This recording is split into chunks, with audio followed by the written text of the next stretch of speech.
बहाने भाजपा में शामिल कराने के लिए तरह तरह के हथकंडे अपनाए जा रहे हैं।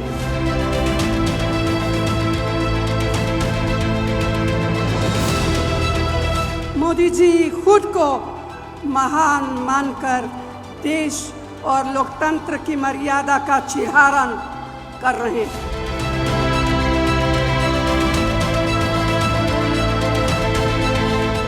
कुछ इसी अंदाज में जयपुर की जमीन से सोनिया गांधी ने मोदी सरकार पर निशाना साधा।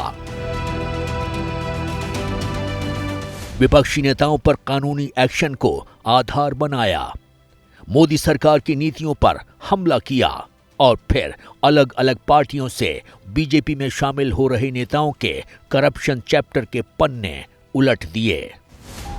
हमारा देश पिछले 10 साल से एक ऐसी सरकार के हवाले हैं जिसने बेरोजगारी, महंगाई, आर्थिक संकट, असमानता और अत्याचार को बढ़ावा देने में कोई कसर नहीं छोड़ी है।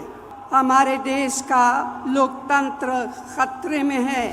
बीते वक्त में ऐसे कम ही मौके आए जब सोनिया गांधी ने सियासत के सार्वजनिक मंच से किसी राजनीतिक रैली को संबोधित किया हो।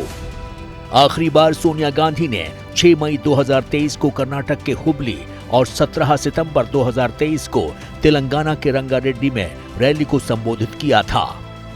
पिछले महीने 31 मार्च को दिल्ली के रामलीला मैदान में गठबंधन की रैली में सोनिया गांधी शामिल हुईं, लेकिन रैली को संबोधित नहीं किया। दूसरा, अब सोनिया गांधी अब राज्यसभा की सांसद हैं, लिहाजा ये माना जाने लगा था कि सोनिया गांधी ने चुनावी सियासत से दूरी बनाने का मन बना लिया है।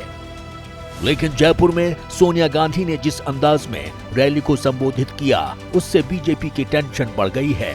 जिस तरह से अंग्रेजों ने डिवाइड एंड रूल, विभाजित करो और शासन करो का जो पॉलिसी अपनाई थी, ठीक वही रवैया, वही कॉलोनियल तरीका देश को चलाने का और उसके बारे में सोचने का ये साफ जाहिर है और उसकी छाप साफ तौर पर दिखाई देती है। क्या वो ये कहना चाहते हैं कि ट्रिपल तलाक जो कानून बना था उसके खिलाफ, क्या वो ट्रिपल तलाक की शुरुआत फिर से करना चाहते हैं? क्या वो चाहते हैं कि जिन जिन स्टेट्स में गौ मांस का प्रतिबंध लगा है, क्या वहाँ पे वो शुरुआत करना चाहते हैं? यूं तो कांग्रेस की जयपुर रैली में प्रियंका गांधी, मल्लिकार्जुन खड़गे समेत कई नेताओं ने भाषण दिए, लेकिन सोनिया गांधी के संबोधन से कांग्रेस कार्यकर्ता कहीं ज्यादा उत्साहित नजर आ रहे हैं। दरअसल सोनिया गांधी की अध्यक्षता में ही कांग्रेस आखिरी बार केंद्र की सत्ता तक पहुंची थी। सोनिया गांधी की अध्यक्षता में 2004 से 2014 तक कांग्रेस के नेतृत्व वाली यूपीए सरकार केंद्र की सत्ता में रही।